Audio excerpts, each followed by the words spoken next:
Good evening, and thank you everyone for joining our webinar this evening.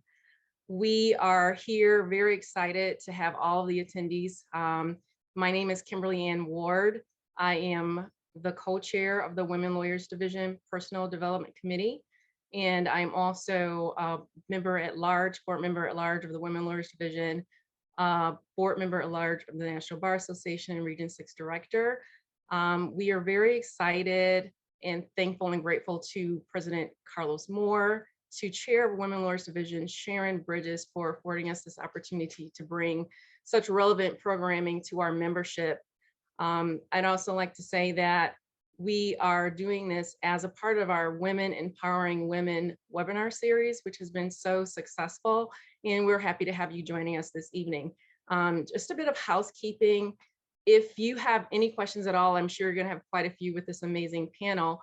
Please drop them in the Q&A, and we will monitor that and get the responses to you as quickly as possible. But without further ado, we are here to talk about making your goal of becoming an author, podcast host, or an TED Talk presenter a reality. And we have an amazing stellar panel with us. I'm going to give just a very, very brief intro because we want to make sure that we leave enough time for all of our panelists to have an opportunity to share with you all the practical tips that they have for us. They're gonna do just that, give us practical tips, talk about marketing, talk about self-publishing, and then you'll have an opportunity to ask questions as well. So we have DeMonica Glatney, who is an attorney and an MBA member, and she is also an author. She's written 4 books. She's self-published. We have Sephora Gray. Sephora is joining us. She's a law student and a podcast presenter. Looking forward to hearing from both of them. And then we have Andrea Evans, who is an MBA member as well, and she's an author and a podcast host, and she is a regular on a PBS television show, and she does some other things that she's going to talk to us about. Winter Wheeler is the co-chair of the Personal Development Committee. She's going to join us a little bit later. She's also an author and she hosts podcasts. In addition to that, she's done 2 TEDx talks. So without further ado, I'm going to turn this over to DeMonica. If you could tell us just a little bit about yourself, maybe your background. I think you're in-house, corporate, and how you got started. Why did you decide to write books? So we know, I know for myself personally, I have wanted and thought about doing this for such a long time, but just jumping in for some of this is just a little bit challenging. Just how did you do it? What are some tips that you have for us? And tell us a little bit about your book. By the way, each of you guys, please drop in chat for our audience how they can find your podcast, where your books are, because we definitely want to give you business as well. Okay, wonderful. Well, good afternoon, everyone. I'm so excited to have you participating today and joining this great panel. So my name is DeMonica Gladney. I'm in-house counsel for ExxonMobil. So I'm a corporate attorney. I've been practicing law for 28 years, and I do commercial law, and I consider myself a lawyer by day and author by night. So Kimberly was asking, how did I get started? So what happened with me, I've been writing poetry since I was 8 years old. So I have a passion for writing, but I spent most of my time helping my friends get their books edited. I was helping them get their books out. And then I finally decided, it's my time. And I had no clue how to get my book out. So what I did, I actually got a publisher that wanted to publish my book.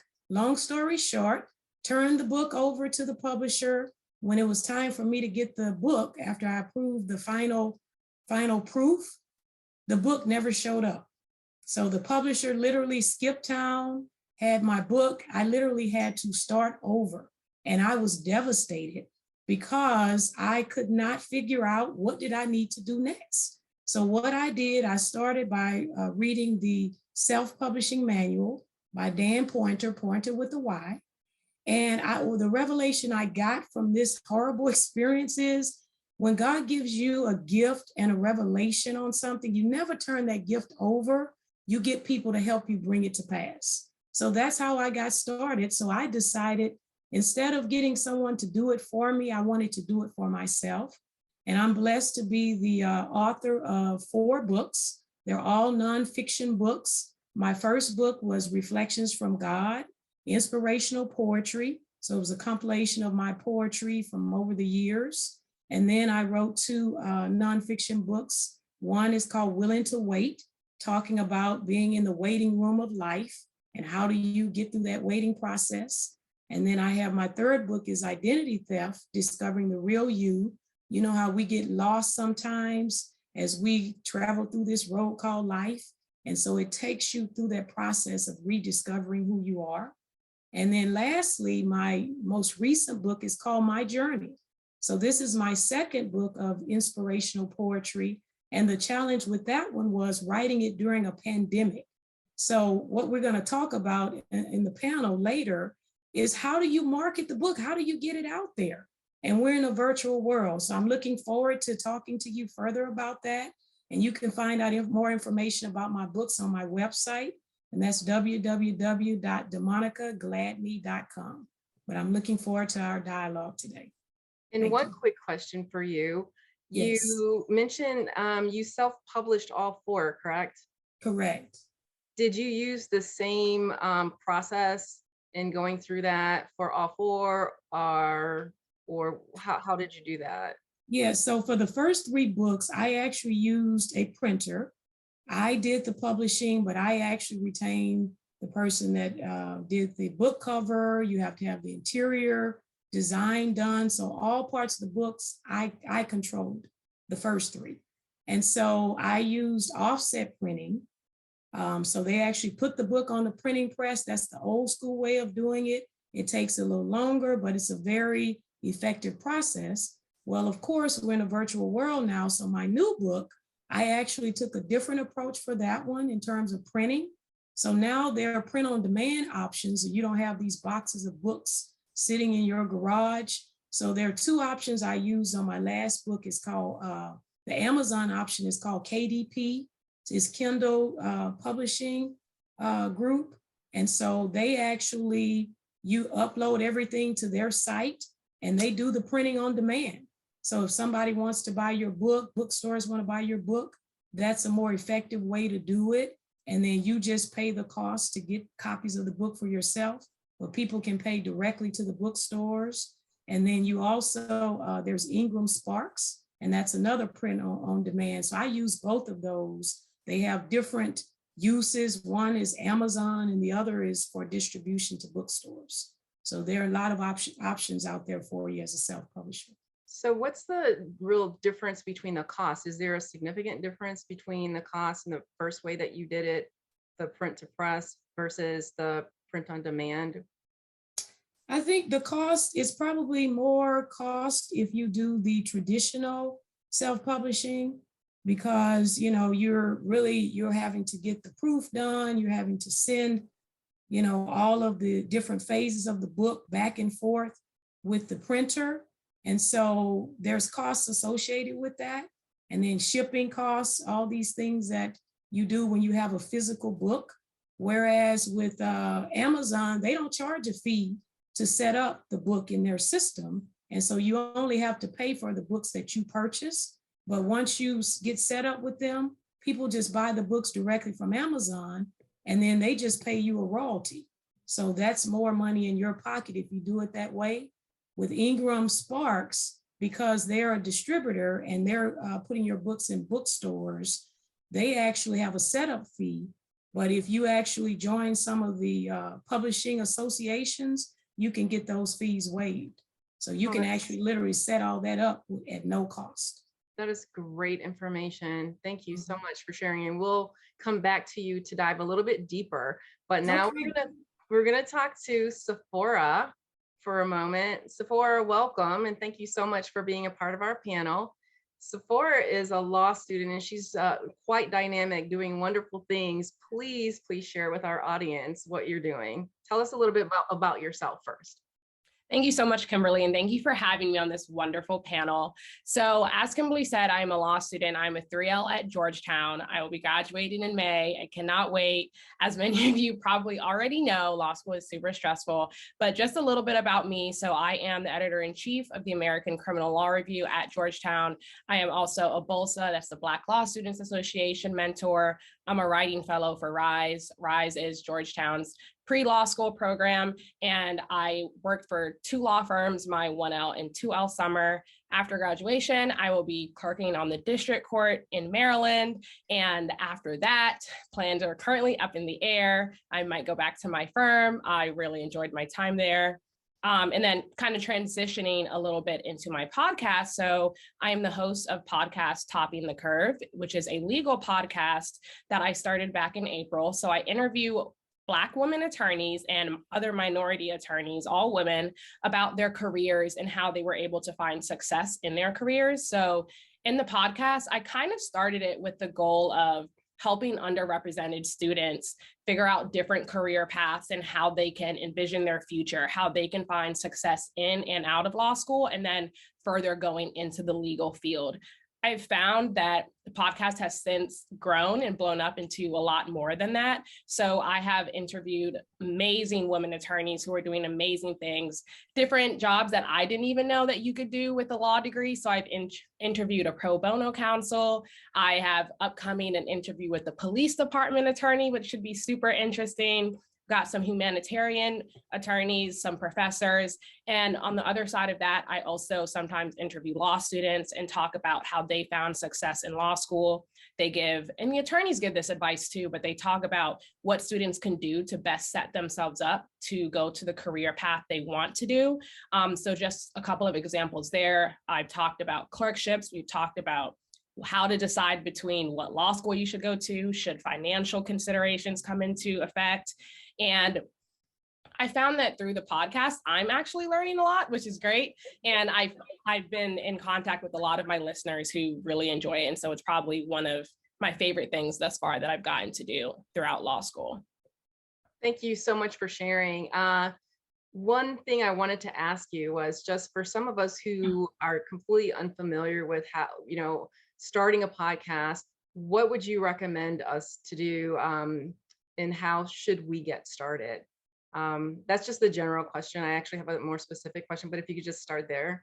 Yeah, so I think podcasting is a growing niche that more and more people are getting into. And so I highly encourage anyone who has any, like even the slightest idea of what they want to podcast about. So like for DeMonica, that could be talking about her books on her podcast. She can choose a chapter and do that. For different people who are in different niche area of the law, they can start a podcast on that, because the thing about podcasting is that there's never going to be too many as long as there are listeners who are willing to listen to what you have to say. And so if you have a different niche that either no one has talked about, and even if someone has talked about it, you're not going to be presenting that information the same way that other people are. And so you're going to be attracting an audience. And so I would encourage everyone who wants to start a podcast not to kind of let the fear of doubt take them away from it, because you might be thinking, and this definitely crossed my mind, well, there's so many out there. There's so many legal podcasts out there. Why should I do this? Why do I need to do this? And you're going to surprise yourself when you actually start and put in the effort. And I would say to begin, you just need an idea. What do you want to talk about? And there, I would say brainstorm what you're passionate about. Think about who would your audience be and kind of tailor your podcast to that. And then do your research on different podcasting platforms. So there are a couple of platforms out there. I know when I was doing my research, Buzzsprout is very popular, Captivate, very popular, Transitor, Castos, and they all offer like different premium values for their users. I know Buzzsprout has a free plan. So if you're not sure if it's for you, you can start off with that and then kind of go from there. Okay, perfect. Thank you. So that's what I was going to ask you to get to, is just for those of us who have not done it, what are the platforms, right? How do we start? And you mentioned 3. Buzzsprout, you said, is a free platform. What were the other 2? I am taking notes as well, by the way. So Buzzsprout has so it has 4 different plans, I believe. The very Okay. first one is free. The other 2 I mentioned, the second one is Captivate. I think this one has actually been in the business the longest. They're pretty popular and they've got a lot of different options. So I know that within the Captivate platform, you can, I think for $19 or $17 a month, you can upload as many hours as you want. You can also allow co-hosts or different like team members to go in and also use your account and manage different things. So very helpful for people who have assistants or are super busy or just have multiple team members working on it. And then the other one is Transitor, a little bit newer, but also still a good platform. And then also Castos, that's Castos. So those are the 4 that I kind of did most of my research on. There are a lot of them out there. And I would say even just a quick Google search would kind of help you figure out what's best for you and what you have in mind. Okay, so based off of like your research, what would you recommend for someone who's just getting started? Which platform? I know you said Buzzsprout because of the free. Yeah, so I think if you're just getting started, I don't think I mentioned this one, but Squadcast is pretty good. I think that one is a little more advanced, so I don't know if I would do it if you were just starting out, but Buzzsprout for sure, Captivate, and then probably I would actually say Squadcast. Buzzsprout probably my number 1, just because they do have that free plan and you can really see, is this for me? Do I want to do it? But also if you have money to throw, you can go ahead and jump in with a higher plan and it will allow you more hours to upload. And then you can kind of go back and forth between that. But I would also say that none of them are super expensive. So Buzzsprout's cheapest plan, I believe is $8, either $8 or $12 a month. Captivate, the cheapest plan is $17, and Squadcast, I'm not sure. Okay, that's very reasonable, nominal. So that's awesome. Thank you. And we're going to come back, dive a little bit deeper, but now we're going to go over to Andrea Evans, who has done what both of you ladies have done. And she's also done some other unique things in your background. Your day job is, I'll let you get into it, is unique, and you've used that to leverage off of into what you're doing on the side, your additional streams of income that you're bringing in. And I think that with you, we'll start to talk a little bit about marketing too, because I know that you're doing that. You're using the opportunity to market to grow your businesses outside of your day job. So Andrea, tell us a bit about yourself and what you're doing. Well, thank you. I'm so happy to be here on this esteemed panel. So thank you for inviting me. And as you said, my name is Andrea Evans, and I'm the owner of the law firm of Andrea Evans, a patent, trademark, and copyright law firm. And I'm proud to say that this year marks 14 years of me owning my practice. Congratulations. Thank you. Before that, I actually worked at the Patent and Trademark Office for 5 years as a patent examiner and a trademark examining attorney. And in those 14 years, what I realized is that people needed to know what I was doing. And so when I launched my firm, I took advantage of social media, and I was one of the first intellectual property attorneys to even use Twitter to start talking about intellectual property topics. So I do take advantage of social media, and you all can follow me everywhere on social media at Evans IP Law. And I've also authored a trademark book all about trademarks, everything you need to know about trademarks from a former trademark examining attorney. I've authored all about inventing, and that's everything you need to know about patents from a former patent examiner. And during the COVID pandemic, I actually launched 4 journals, and they're quarterly journals, and it's all about my invention. And that basically is a quarterly journal for inventors to document and take notes about their inventions. And so what I did was I just took all the questions, like if you literally sit back and think about all the questions people ask you over and over, and you have to answer those questions, and it takes 5 minutes of your time. That 5 minutes can be used to say, go to this website and purchase this book. And so that's really what I did. And because of that, it brought me more credibility actually in the industry. And from that, I've been asked to be an expert witness. I also serve as an expert witness in intellectual property cases, and all the firms that have hired me, and this is before I even promoted myself as an expert witness, said, you're an author, you're an expert. And so when you think about it, every expert has a book. So I do want to challenge all the lawyers watching, like you're an expert and you take it for granted that you can rattle off how to start a podcast, how to write a poetry book. But people are looking for this information and they will pay for it. And so I want to challenge you all to take all those questions and put it in a book. And also, like you said, I'm also on a PBS television show, Make 48. And that is a show where inventors have 48 hours to solve problems. And I serve as a patent attorney on the show. So in those 48 hours, they're given a problem. I don't even know what the problem is until I get there. And they have to invent something. And so my job as the patent attorney is to research that and tell them if they're going to run into problems in terms of something being patentable or not. Now, also, I give back to the community. And with my family, we own a STEM program, Kidgineer. And Kidgineer was started 10 years ago. And we start basically at age 5 to 18 teaching hands-on engineering programs. So we do video game design, chemical engineering projects, civil engineering projects. And in those years, some of those students that started in the Kidgineer program have gone on to pursue STEM careers. And then because I have a lot of lawyers asking about this topic, I also have a mentoring program for lawyers, and that's called Boss Squire.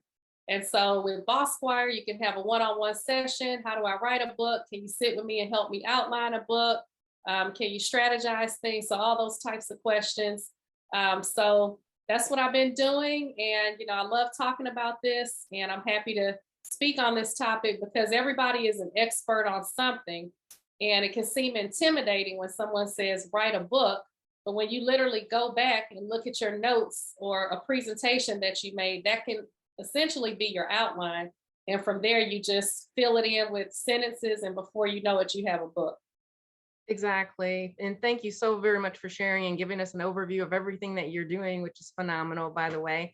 So you are a perfect example of using the level of expertise that you have in your day job and taking that forward to provide additional streams of income. So I think that's something that a lot of us can do. And you mentioned like your marketing, some things that you were doing that actually led to other opportunities, which is amazing. I wanted to ask you, you talked about the 4 journals that you started during COVID. Where would we find those? You have a website. Are all of the areas that you've talked about, your books, your journals, your TV show, are there links for all of those on your website? Yeah, absolutely. So, Okay. And that's something else I recommend, that you need to be a champion for yourself and control your reputation and your narrative in the industry. And what I realized is people started Googling me and they were calling my firm. It started with more referrals. So referrals go a long way because the person knows you. But then when people started calling and saying, I found you on Google, that's when I realized, hey, I need to put everything in one place so that I can control what you're reading and you're not fishing around the internet. And actually, because I have all the videos on my website, the firms that have hired me to be an expert witness said, we looked at your videos and we've heard you speak and we see that you're good at explaining things. So when we need you to get in front of a jury, we know that people will easily understand you. So honestly, I didn't have any training on any of this. A lot of the stuff that I do, I think I'm just naturally gifted. Like I honestly wanted to study marketing in college, but I come from a family of engineers actually. And so I was always good at selling newspaper ads and was editor of my high school newspaper. But because everyone in my family was an engineer and I was good at math and science, I ended up getting a full tuition academic scholarship to Spelman and Georgia Tech. So I pursued engineering and fast forward, went to law school, and you have to be an engineer to be a patent attorney. So I'm a patent, trademark, and copyright attorney. But I joke with my mother because she says, oh, remember you wanted to do marketing and you wouldn't have been able to be a patent attorney. But I guess I just naturally always had that in me, that entrepreneurial spirit. And what also motivated me is that I work with a lot of small business owners that are selling soaps and lotions, and some of them have little to no education, and they motivated me because they're millionaires. Oh my And goodness. they literally just have no fear. And it's no doubt for them to say, oh, I get all these questions about how to make soap. So I'm making $100,000 because I wrote a book on it and all these people want to buy it. So when you hear that, it's like, well, somebody wants this information and people will buy the book. So I not only have interested clients that want to buy the book, but other lawyers that say, I need to understand a little bit about intellectual property to be able to speak intelligently about it. So they buy the book, because when you think about it, what's $20? So it's one thing for you to sell something to someone that's $20 and maybe it's not good. And they say, oh, I lost $20. It's another thing for you to say, give me $20,000 and do bad work, So it's just an opportunity for you to, no matter where you are in your career, a law student, in-house counsel, everyone has a story to tell. So tell it, and that can be part of your legacy. Right. And so one thing that you mentioned, I wanted to touch on, and I'm glad you did, because we want to give the audience practical tips, is that you mentioned you think that having a website, having one place to house all of your stuff, controlling the narrative, you control the narrative so that folks don't have to like just Google you. We don't want them just Googling us and finding random, statements or whatever. And it's helped you also to bring in additional income because of the organization that you have, and setting that up. People see you and want to utilize you as an expert witness. So that sounds like simple, a very, very simple practical tip, but it's huge, right? And it would help and benefit us greatly in the long run if we wanted to actually do what you guys are doing and have additional streams of income, be very successful at it. So I would say at this point, since we're asking for the purpose of like educating ourselves, how did you decide on which website? Did you do research? Which one would be best for us if we are trying to market ourselves? We want to house everything and based on cost or ease of use, etc. Yeah, and I'm honestly not doing anything special. So it's everything everybody's already using: Facebook, Twitter, Instagram. And I think that what I would recommend is, if you don't like to be in front of the camera, then you probably need to do Twitter, where videos aren't required, and possibly LinkedIn. But what I will say is there are a lot of platforms like Hootsuite and SocialBee, where for minimal costs, you can upload all of your social media to one place and it will, schedule it automatically. And so Okay, you're not. Can you repeat those two? Well, one of them is Hootsuite. Okay, Hootsuite. HOOT Suite. And then another one is SocialBee, SOCIALB. And you can Google those, but there are a lot of them. And what I would say is, often what holds people back is really, time. And so the key for me is I'm not afraid to ask for help and hire people to do different things. And so that's how I'm able to do everything. I definitely like to say I have a balance, because I have a family, I have young kids, and I don't work on the weekends unless it's very rare in the 14 years that you'll see me really working, because I feel like if I'm working for myself, I shouldn't be resentful of my own job, but I shouldn't be wearing myself out. And so I didn't do that when I was at the patent office. And the last tip is, I would say, it's like people say, well, how did you know to do all this stuff? What it is I listen to people asking me. I would speak in front of thousands of people at trade shows. And after I'd speak, 1,000 people would be lined up in my booths to say, what is a patent? How much is this? What's your phone number? What's this? And it got to the point where it was so draining that my mother saw it and she said, man, even if you had a sheet of paper with 20 questions and you said, everybody pay me $1, and I just went through the line and passed it out. So my only regret is I wish I would have written these books earlier. And what prompted me to write the book is I had the opportunity to be on the PBS show, and it hit me that people are going to watch this show and not immediately want to pay me hundreds of thousands of dollars for patent work. So I needed something to sell. So believe it or not, I wrote my first book in 2 weeks. And then because the book wasn't ready in time, because as DeMonica said, it takes time to print it, I put a link up for pre-orders. So before my book was even available, 100 people believed in me and paid in advance for a book that they waited for 2 more months for it to publish. So I think the thing is for me, it's just if I don't try, then I won't even know what will happen, so it can't hurt to try basically. And that's the key. You have to have that faith. And so when people were saying, well, what will I write a book about? Well, what are you good at? Are you good at legal research? Maybe it's not even anything to do with the law, how to write poems, everything that you do that seems easy for you is something that you can turn into something that you can monetize, basically. Thank you for that. And I think Sephora wanted to jump in.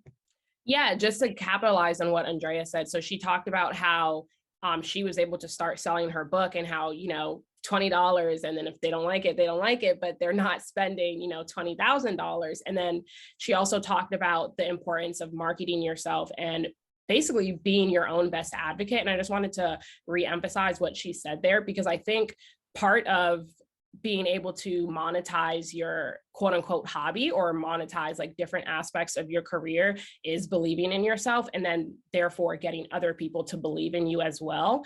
And so like what Andrea said about how she had 100 people pre-order her book.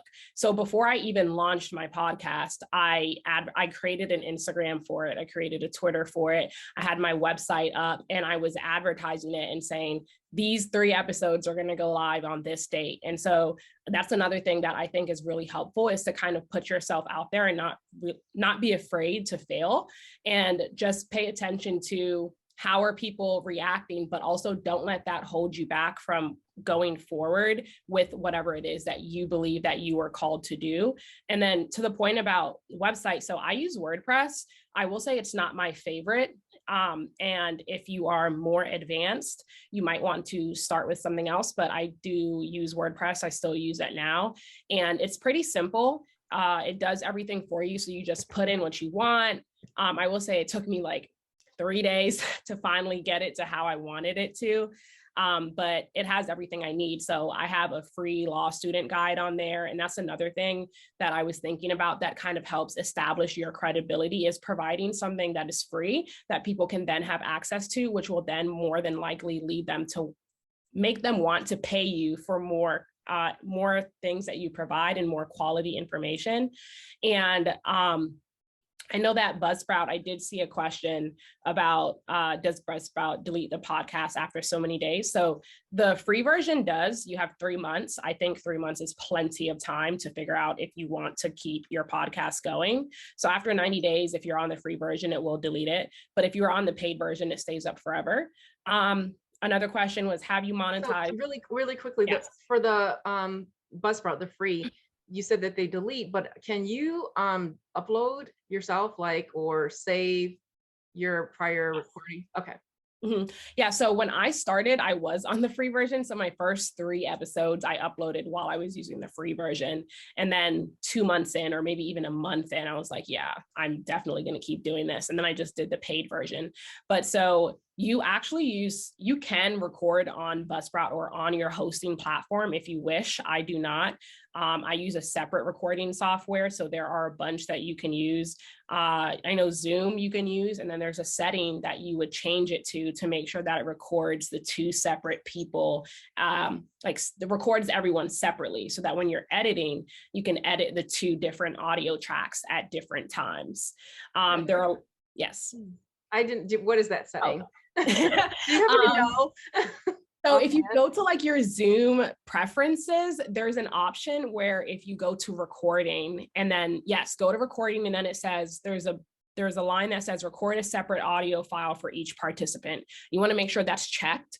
And so then when it either saves to the cloud or saves to your computer, it will save each audio file separately. So you can edit each audio file separately. And then so after I do that, then that's when I upload it to my hosting platform. So even if you're on the free version, it's not like you're going to actually lose your stuff. It's just no longer going to be on Apple, Spotify, Google, Hulu, wherever you choose to stream your podcast.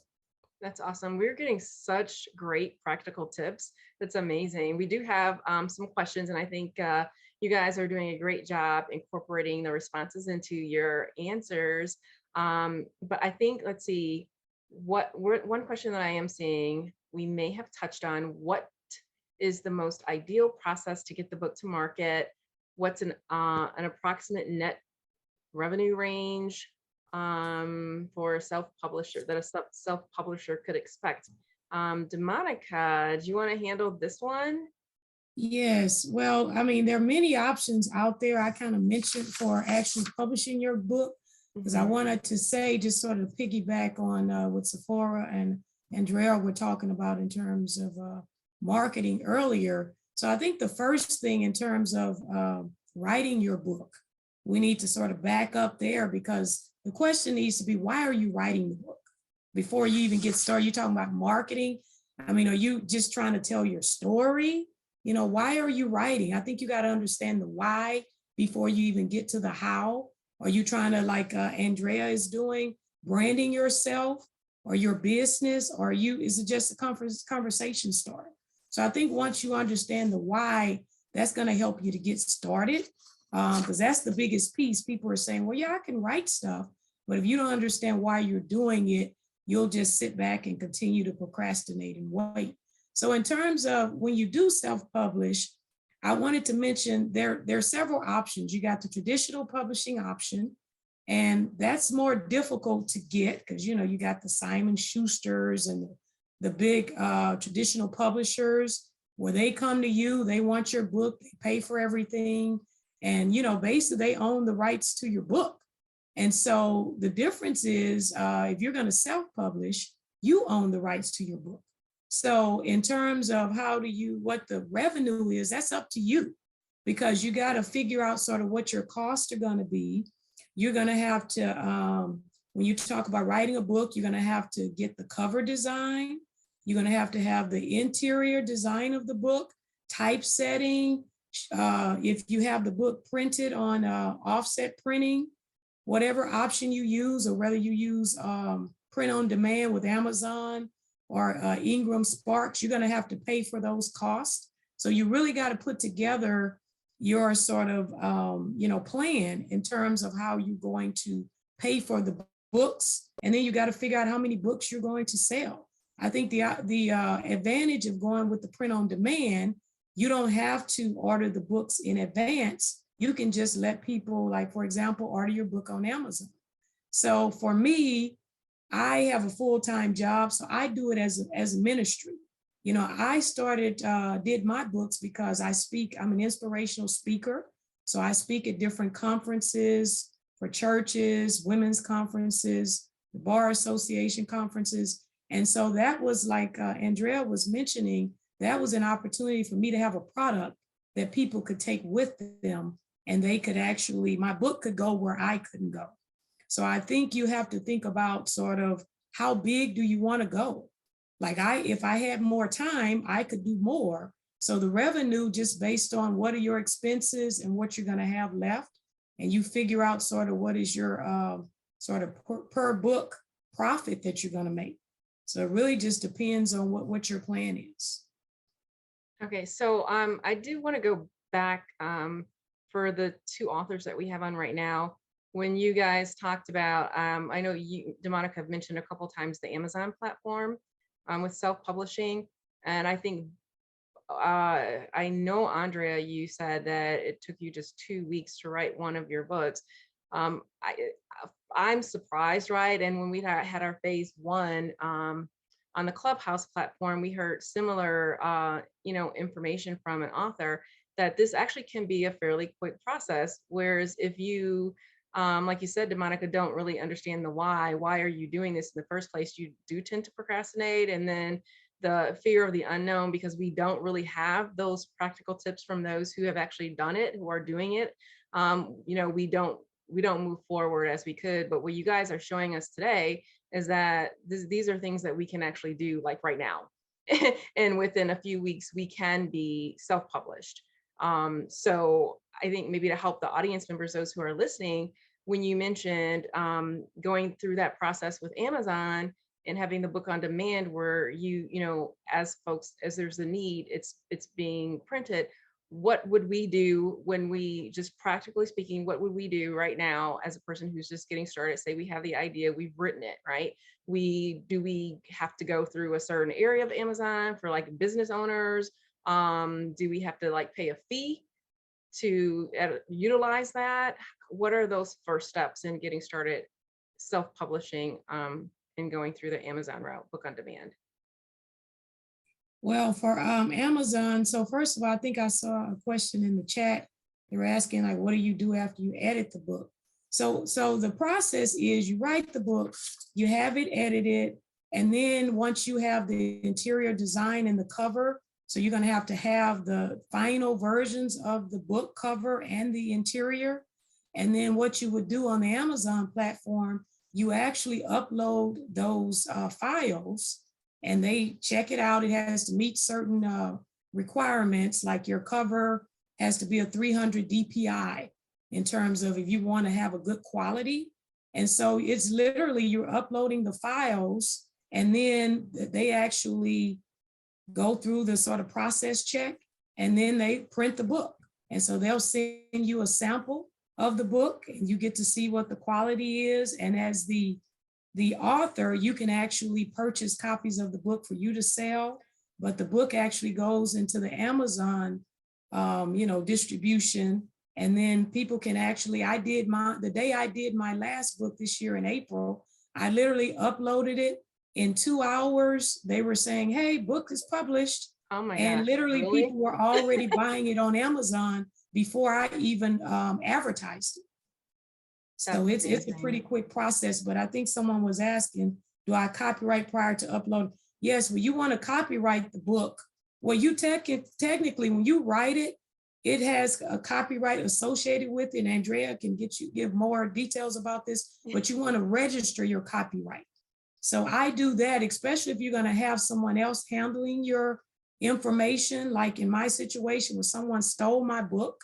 So I hadn't gone through the, registration of my copyright. So how do I prove that's my book? So that's a harder thing to prove if you haven't registered your copyright. So you want to do that. If you're self-publishing, you're going to need your ISBN number, International Standard Book Number, and that's how they recognize the publishing company. So if you're going to be self-publishing several books, you need to set up your own publishing company. And then you're able to write off the cost and all of that. So that's really how you get started. But it is a process that you can do relatively quickly. Yeah, and I just want to add to what you're saying, DeMonica. Personally, I think that the best platform for self-publishing is Ingram Sparks, because when you use Ingram Sparks, it automatically will move stuff to Target and Walmart and Amazon for you, where Amazon only controls the Amazon platform. And so that's going to be the best platform for you to do this. And I think that when people are saying I need a checklist and things like that, focus on writing the book first. And once you get that done, you literally know you need a book cover.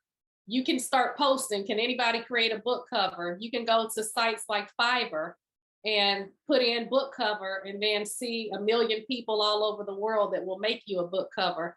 So to me, I think the hardest part is getting out of your own way, saying, who's going to buy my book? What am I going to write about? And if you're one of those people that for years you've been saying, I need to write a book, and that's why you're here, you may want to be one of those people that post the pre-sales, because guess what? When people pay for the book and they pay you for something, now you have to deliver. Because I'll tell you, I had gone to a conference and all of the doctors were required to write a book. And so I was sitting back watching all these doctors come on stage and talk about their books. And I said, wow, doctors are busy. How did they have time to write a book? So what happened was, because they were required in this mentoring program to write the book, I found that publisher and I said, I'm going to pay you, and I want to get you to help me to write a book. Well, a whole year went by. I saw her next year at the conference and I said, I want my money back. I'm not going to write this book. It's been a year. I don't have time. And she said, well, you're a lawyer. Read the contract. You don't get your money back. So then I said, I better write this book, and because it doesn't take a long time when you're answering those same questions over and over. So what you do is, once you have an outline, you take the questions that people ask you every day, and for every bullet point, you write 10 to 20 sentences.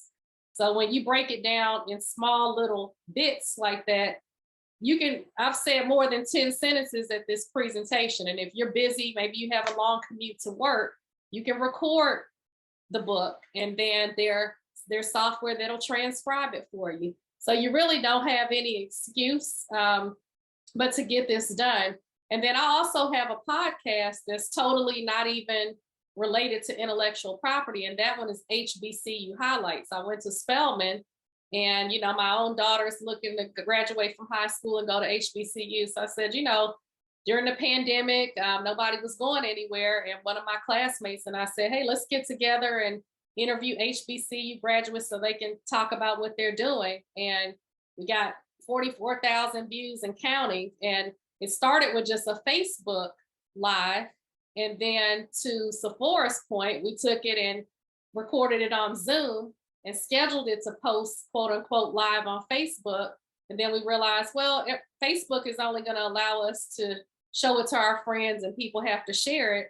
So it was because all those people started watching that we realized we listened to the public, and we said, we need a website. We better spend a little money and get a website up. So then we took it and moved everything to the website. So I think that the key is just to get started, and you'd be surprised how many people are out here looking for your book. So when you Google a topic, just like how somebody said, well, how do I write a book? Well, if you're an expert on that, there you go. That could be your book. Because when people call and take advantage of your time, like, the key is we don't have time. We're busy. Everybody has something going on.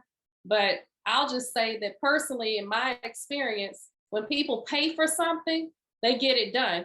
So if you need to be held accountable, then you need to pay somebody to say, I'm going to write this book, and guess what? You're going to get it done. But we could lay out 20 steps, step 1 through 50, and say, this is exactly what you want to do. And I would bet that not even 10% of people on here would have a book, and you can tell them for free. But that's just the nature of, human beings. You didn't invest anything. You listened, and you're like, oh, I'll get to that.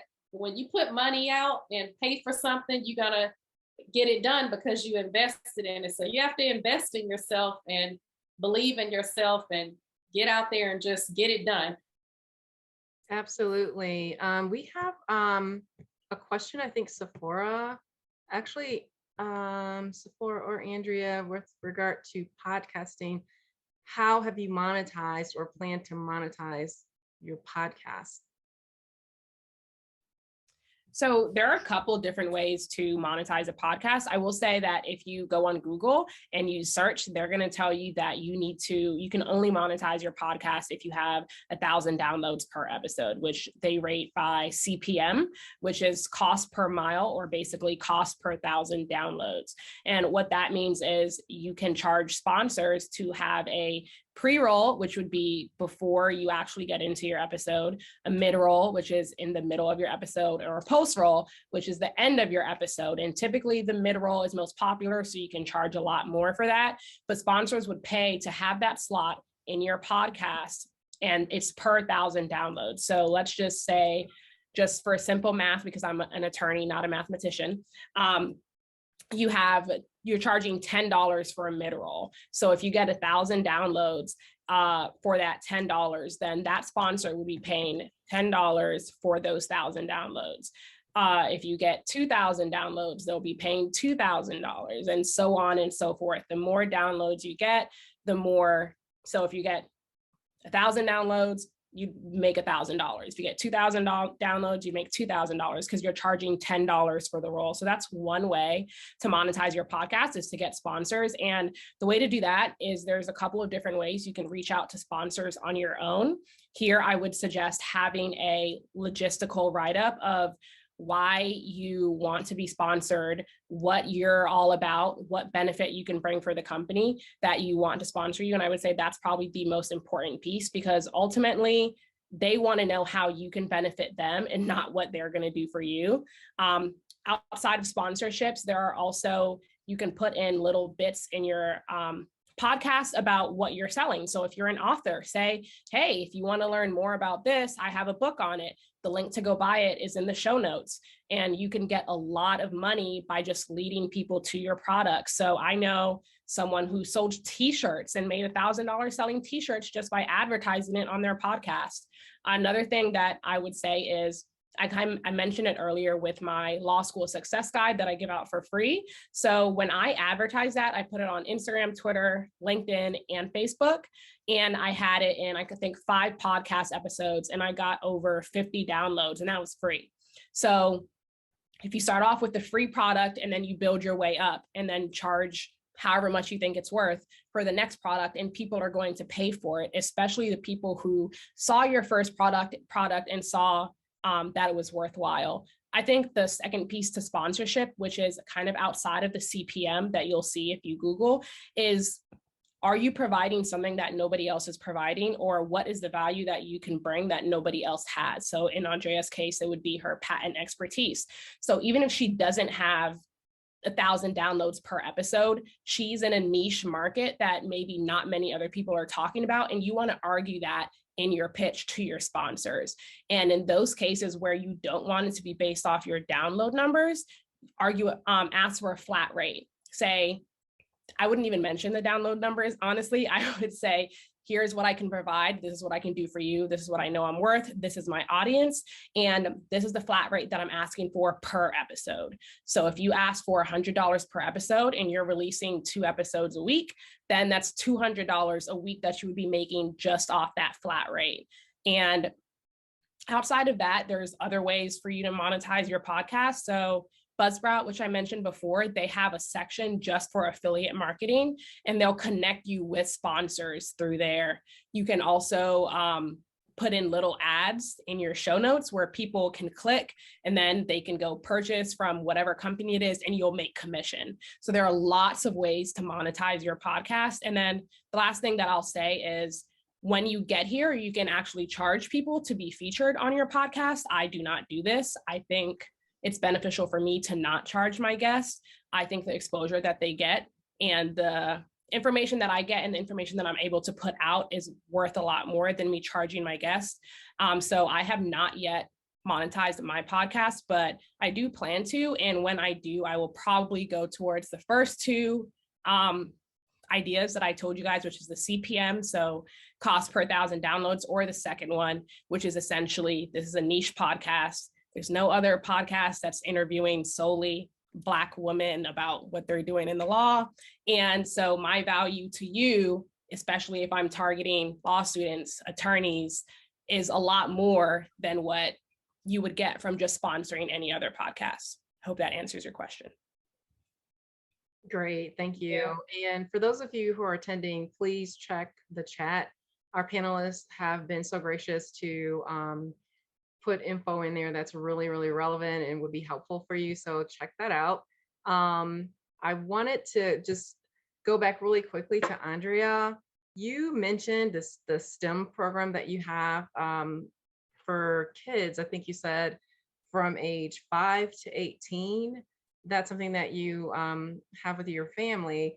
I think you mentioned also that that's on your website along with everything else. But for those of us who might be interested in that, like, how would we go about getting like a child that we know, whether it's our own or someone else's, involved in that? Do you have a waiting list? And how long is the program? Is it an online program? Well, so we have a contract with the county here in Maryland, and so it's typically a live program. And what we're doing now is moving it to both live and virtual now that everything is opening up. So I just posted the site is kidgeneer.com, and you guys can get on the email list and we'll send it out. But one of our most, I guess, hottest classes is our Rock the Code video game design class. And, all these kids are playing video games, but imagine your 7-year-old creating a video game that can be put on Xbox, knowing all the shortcuts and how they created everything, and then all their friends playing it. So, and I think that I like what Sephora was saying about the podcast, but I just want to say that some people may work in-house or have a career where they're like, look, I don't want to talk about criminal law. The beauty of this is you can literally talk about, your top favorite pets, anything that you like, someone else loves, and they will be willing to listen to you. And even with the small number of viewers or downloads, I've had people reach out to me to say, I'll pay you to interview me on Clubhouse, or I'll pay you to, and the thing is, I've learned to not be afraid to charge my worth. And I think that's the key, you know, and I think for the lawyer profession, just in general, unfortunately, our clients are used to things being free. Oh, I want an initial consultation free. You mean I have to pay? And people are surprised. But I think the best advice one of my mentors gave me when I launched my firm was to charge for consultations. So I've never not charged. And so what happens is I'm in all these groups with lawyers and they say, oh, I'm burnt out because I have 5 free calls and none of those people hire me. Well, again, my theory is right. People invest in a consultation, and at the end they say, okay, well, this was good. How much do I owe to get this done now? So I think that with anything you do, you can't be afraid to charge for your time. And when you present yourself like an expert and you have it set up, so if you say, oh, I have a business, oh, I don't have a website, then your credibility is not there. So it's going to take a little bit of your time, and maybe during the Christmas holidays, that's what you do. But I feel like, to me, everybody has some business in them, whether that be a book, it can be videos. My daughter is even monetizing TikTok. And I think, you know, Sephora, you're going to be a young lawyer compared to DeMonica. And I just think that you have an advantage. And so with my daughter, she's on TikTok, and all of these professionals are saying, how do we get on TikTok? How do we do it? My thing is, we don't have time to do it. So if you're not afraid to pay people to do different things, you can get it done. You just need to figure out what you plan to do. So sounds like Sephora, she's doing everything on her own. She's creating a website. She's doing all of this. Well, I know how to do that. But to me, my time is better spent saying, hey, get this done. Here's 50 videos, put them up, upload them for me. So now I can work on something else. So you don't have to feel like I have enough on my plate. I can't add anything else to it. So I think that choose what you want to do and just take it one step at a time, and it could be starting even with ebooks. So ebooks is something that you can monetize on Amazon as well. You put it through Ingram Sparks and you can get paid every time somebody downloads an ebook. So maybe you don't want a book. And then another way you can make money from your books is, I do a lot of speaking. So for some reason, people don't want to pay speakers, you know, but there are professional speakers that get paid a lot of money. And we all know that because people get paid to speak. And for some reason, when I say, okay, so you don't want to speak, pay me to speak, well, I require that every person in the audience buy a book. So now that's even better, because you let me speak in front of my target audience, and 100 people have to have my book. So that's better than you paying me, because now they're going to walk away with my book. And if they thought about hiring me, now they really are, because they're going to read the book and want to work with me. So I just think that, like you saying, Sephora, you're right. You can't afford, well, if you can't, I was going to say, you can't afford not to do this stuff, because you're leaving money on the table. And I think that when you have all this education and credibility, you can't be afraid to charge for it and monetize it. This has been such a motivating discussion. I have enjoyed this dialogue. And I asked you, Andrea, about the STEM because, you know, what you guys are doing opens up the opportunity for others to see, you know, some other things that you're doing. So you're publishing your website, having that there opens up the opportunity for us to see the STEM, for folks to see what you can do on, you know, as an expert witness, and also with you, Sephora. Thank you, by the way, for walking us through how to monetize the podcast. That was really good information. And DeMonica, thanks so much for giving us the details about self-publishing and the Amazon platform. Andrea, you gave us another tip about the platforms for self-publishing, which was invaluable as well. And you mentioned that with the other platform, what was it, Ingram Sparks, that you would not only have the opportunity to have this on your info on Amazon, but Target, and what are the other areas? Well, the service does it for you, so you don't even select it. You only pay extra to be on Amazon, but being on that platform, If other publishers want to buy the book, you can put a percent of how much you'll get paid versus how much they'll get paid. So obviously when you buy your own book, so I can log in and get 100 books and it may cost $7 or so for them to print it. And then I can mark it up and charge 20 and make $13 a book. Well, when you go through Amazon and other sites, they take a percent of that. And so Amazon, I don't think you can negotiate. They may take, and Demonica, correct me if I'm wrong, they may take 50%. Oh, really? But Yeah, well, if you publish with KDP, they take 30%. yeah, So you get a little bit more. and then there are, I know the ABA actually will publish something and pay you for books if you have a topic that they're interested in. So if you see those big ABA books about business, you can pitch to them and actually get a percent of every sale. So you have to figure out like what you want to do, because obviously you're not going to own the copyright if you do something for them versus owning your own stuff. So you have to figure out what would be best. And for me, I'm a little bit different because over those 14 years, I built up a big following. I have about 16,000 just on my newsletter. And so for me, I just said, well, I'm just going to start with my own audience and see what I can do to keep, to have more control over my own things. But if you don't have an audience, I think you can start building it by creating a newsletter. So I think everybody needs a newsletter, because you never know when you're going to need to send something out to just alert people about things that you're doing. And once people won't remember you, but they'll remember, now, what was that patent attorney I met? Well, if you're on a newsletter, you're going to start getting information about trade shows. And every time I send one out, people say, I'm glad you sent this. Somebody just asked about you, if I've had a patent attorney referral.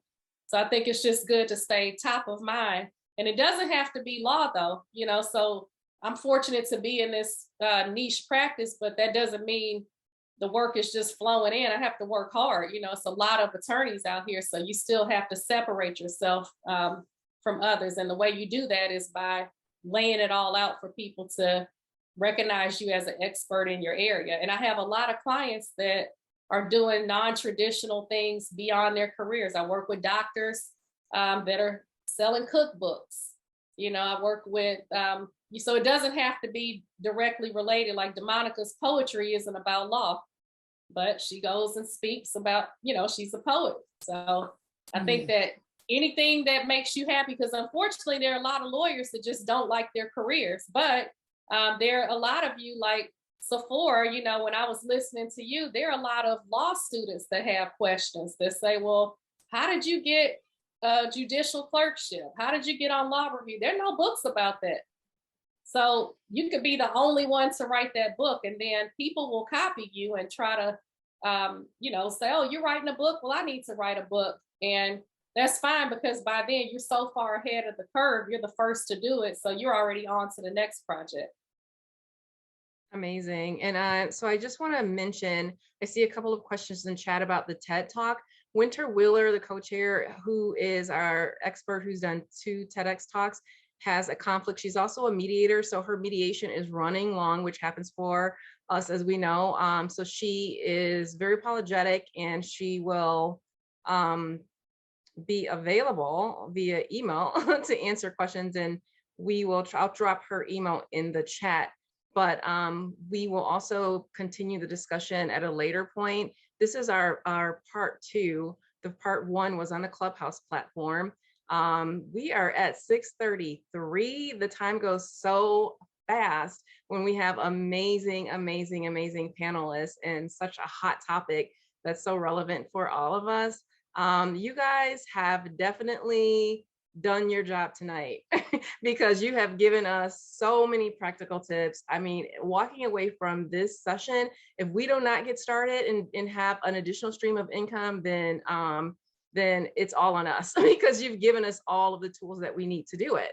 And so this has been such a successful panel. I am so super excited that we have had you. And for those of you who are in the audience listening, this will be on the National Bar Association's website, because I did see a few questions that you guys were interested in getting, seeing this information again. I think you wanted some things repeated. Well, you're going to have a chance to see this again in its entirety in the webinar, on the webinar tab within the National Bar Association's website. So I will allow each of you to close us out in your own way. If there's something that you saw in chat that you didn't get a chance to address, that you want to address at this point, feel free to do that. If there's something that you just want to recap to make sure that our audience members keep at the forefront of their mind, please do so. Also, make sure you tell them how we can find you, how we can find your books, your podcasts. Please feel free to give us any information that you think would be helpful in reaching you. DeMonica, Sephora, Andrea. Yes, well, I just want to thank everyone for their participation on tonight. And I would just close out with saying, just take the Nike approach, just do it. Get started, you got to start somewhere. And I put in the chat, someone was asking about a checklist for self-publishing. I would start with the Self-Publishing Manual by Dan Poynter with the Y. And it was a great resource to get started with, because I think the problem is, I don't know, me, for lawyers, I got to understand the process. So if you don't understand the process, it's harder to get started. So I would encourage you to do so. You can check out my website at www.demonicagladney.com, and my books and information on speaking engagements and things like that are all on my website. So I look forward to connecting with you. I'm on social media, DeMonica Gladney, so you can find me on all those social media platforms as well. Thank you so much. Thank you, Sephora. Hi, everyone. As you all know, I am Sephora. So I just want to thank you so much for joining this panel. I learned a lot from both DeMonica and Andrea. And just want to say, if any of you guys have any questions about starting a podcast or anything about monetization, bringing in extra streams of income, you can definitely shoot me an email. I dropped how to find the podcast in the chat, but you can also go to www.toppingthecurve.com. And we're also on Instagram, also Topping the Curve. And then the link to listen is also there. There are some great episodes from some great women attorney. And I will also drop in the link to the newsletter so you can subscribe to the podcast. And my parting advice would be to not be afraid and to take the leap of faith with whatever it is that you want to do. I think a lot of people, they get in their own way, and that is what stops them from being great and bringing in more money. So yeah. Fantastic. Andrea. Thank you. Yeah, this has been an amazing panel. DeMonica, Sephora, you all have inspired me, just from hearing your tips today. So I want to thank you for having me. And I just want to say that all of you can get it done, and there's no excuse. We laid it out here today, and you have everybody's contact information to follow up. So I'm going to be looking forward to you all sending those emails saying, we did it. Here's the link to my book. And then you have to have this panel again next year with all the people that watched the panel that can say, I was listening last year and I wrote the book. Absolutely. So I love to keep in touch with you all. I'm Evans IP Law everywhere on social media. I'm on every social media platform, Clubhouse, Instagram. I'm on LinkedIn. So I'm looking forward to keeping in touch. You all can text Evans IP Law to 33777, and you do get a free trademark ebook that talks about myths about trademarks. So you all are going to have some type of intellectual property, and that's a whole nother panel, but you're going to have a brand that you need to trademark. You're going to have all these books that you need to copyright. So let me know if I can help with that. But most importantly, I can't wait to read all your books. So I can't wait to listen to your podcast and be a guest on the podcast. And I think that you have no excuse. So just get it done. And my trademark is invest in your idea. So that's what I would say. Just make the investment and invest in yourself. Thank you. And I love what I see in the comments. So our audience members have said they've already looked you guys up. They've already found your books, your podcast. So this is awesome. And I am definitely, as you mentioned, we should do this again. So I'm definitely looking forward to that. And I will be watching the recording as well, because I have no excuse now. I have all the tools that I need, and I can do this. We can all do this. So thank you so much DeMonica Gladney, Sephora Gray, Andrea Evans for being our experts on the stellar panel this evening, which was brought to you by the National Bar Association, Women Lawyers Division, Personal Development Committee, Women Empowering Women. Look forward to seeing you all at our next panel in the near future. Please stay in contact with the NBA through the NBA website. You'll see all of our posts about our upcoming events there. And thank you, everyone. Have a great evening.